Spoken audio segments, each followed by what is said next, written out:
Greetings, we're watching Hurricane Eta. It has intensified and I'm going to be looking at this. Let's look at the locations. The island in question is being affected down here.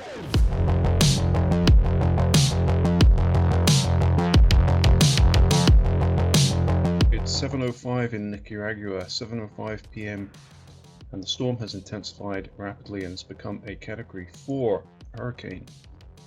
The storm has slowed to an almost standstill. I mean, it is not moving at all across this frame, barely, just very slightly nudging towards the south. This means an extremely prolonged period of terrible weather for the island. That island is this island here, and it's just off coast. Chaos, Misquitos, it's like a series of islands and atolls. There is no settlement on here that I can see. In English, they're called the Mosquito Cays. I guess there are a lot of mosquitoes there. And it's a protected area. So sadly, there's going to be prolonged and extensive damage to the estuaries in this region. The storm has exceptional structure. It's extremely symmetric, has a vast area below -80 degrees Celsius cloud tops. The official current strength is 130 knots, making it a strong Category 4 hurricane. The eye is small, there may be an eyewall replacement cycle.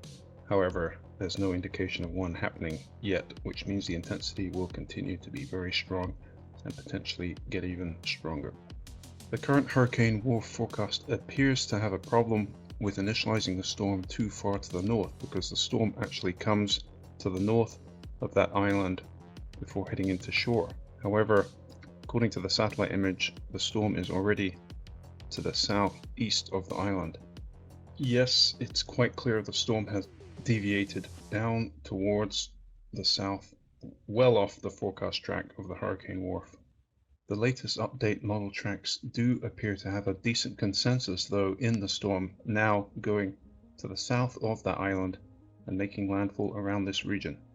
The main headland here, and then this secondary headland which is here. So the landfall is just down around this region, with the absolute worst of the winds currently predicted to be on the north side of the storm. However, it's so slow moving and wobbling around.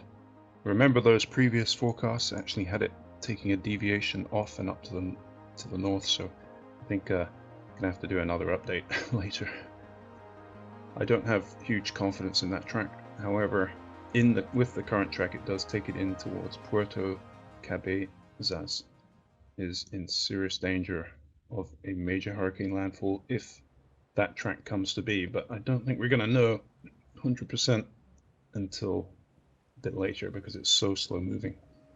Beyond the catastrophic strong winds and storm surge that will be prolonged if the storm stalls at the coast, as it continually thinks that it seems to be doing, the winds and the rain are going to be a major problem. The rain picks up very quickly. The slow movement increases rainfall over the landfall region as expected, but also a secondary region picks up by Wednesday over northern Honduras and bringing very heavy rainfall into this region over here.